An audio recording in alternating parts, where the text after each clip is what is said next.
সেৱা কৰিবলৈ সোমাইছোঁ। এইটো হ'ল শনি মন্দিৰ পিছফালে, আমি তাত ভৰি ধুই আহোঁগৈ।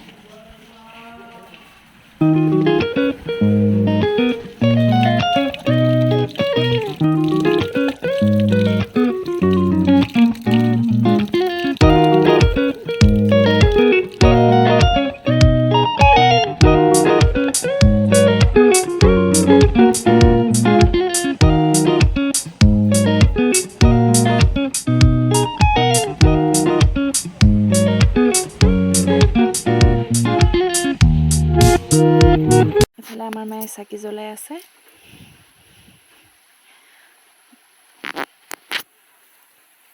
শনি মন্দিৰৰ পৰা ওলাই আহি হনুমান মন্দিৰত সোমাব লৈছোঁ। ওচৰতে আছে মন্দিৰটো, সেইকাৰণে সোমাই যাম বুলি ভাবিলোঁ। আৰু এয়া চাকি বাতি জ্বলাবলৈ কাৰণে কিনিলোঁ, কাৰণ মাও দেখা নাছিলে মন্দিৰটো, সেইকাৰণে ভাবিলোঁ ওচৰতে আছে যেতিয়া একেবাৰে সোমাই যাওঁ আৰু মাকো দেখাই যাওঁ বুলি। আৰু এফালে আছে আমাৰ হনুমান মন্দিৰ। বহুত ধুনীয়াকৈ সজাই থৈছে আজি, বহুত ভাল লাগিছে দেখিবলৈ।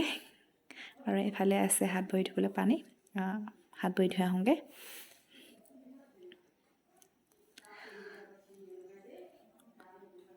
আৰু এফালে আছে চব ফটোৱে আছে তলত অকল ধূপ চাকি তলত জ্বলাবলৈ দিয়ে, ওপৰত জ্বলাবলৈ নিদিয়ে। সেইটো কাৰণে আমি তলত জ্বলাই পিনি ওপৰত যাম।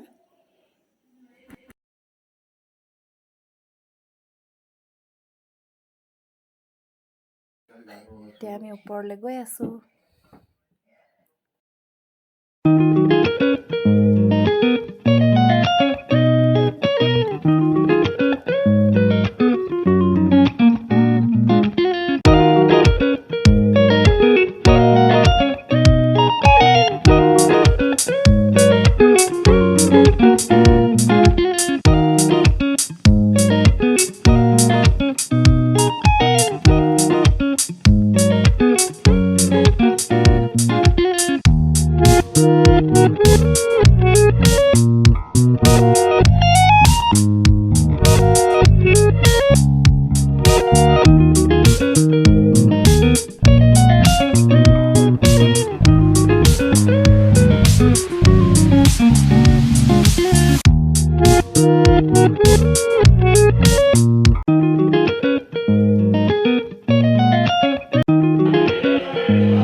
আমি পূজা চূজা কৰি আহি মেলি ইয়াত পানী পুৰি খাব লৈছোঁ এতিয়া।